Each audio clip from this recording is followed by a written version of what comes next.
vous emmène dans le monde des influenceuses. Alors jusque-là, pas très original, tant elles sont présentes sur les réseaux sociaux, mais aujourd'hui, des influenceuses un peu particulières car elles sont virtuelles. Et donc virtuel, vous allez devoir me l'expliquer. Et c'est un personnage numérique créé grâce à des logiciels, du design 3D et de l'animation.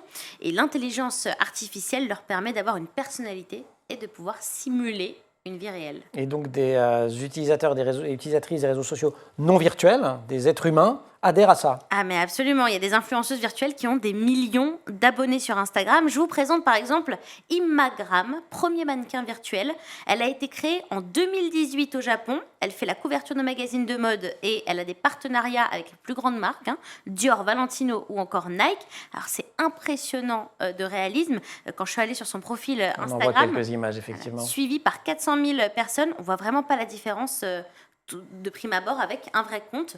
Tout est fait vraiment pour qu'on oublie qu'il s'agit d'un personnage numérique. Alors il y a aussi Lil Miquela, c'est une des plus connues.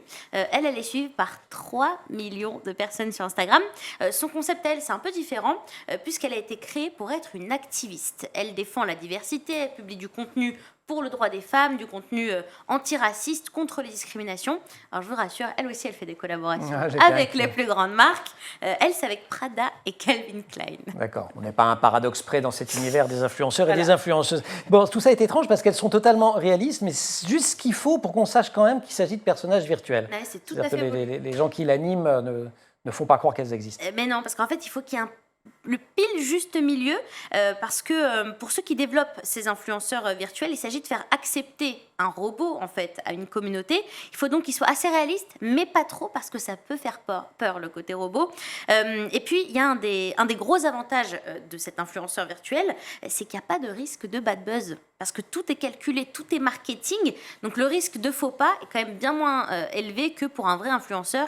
Tout ça est parfaitement immoral. Voilà, qui est avant tout un humain. Et même s'il y a un faux pas, aucun risque que ça atteigne la vie privée de l'influenceur. Ah oui, ça, personne ne va l'attendre à la sortie de l'école. Voilà. Alors évidemment, tout ça, c'est du marketing et c'est un business en or. Pour les marques, d'ailleurs, c'est plus sûr. Selon la plateforme d'analyse sociale Hype Auditor, les influenceurs virtuels ont presque 3 fois plus d'engagement que les vrais influenceurs.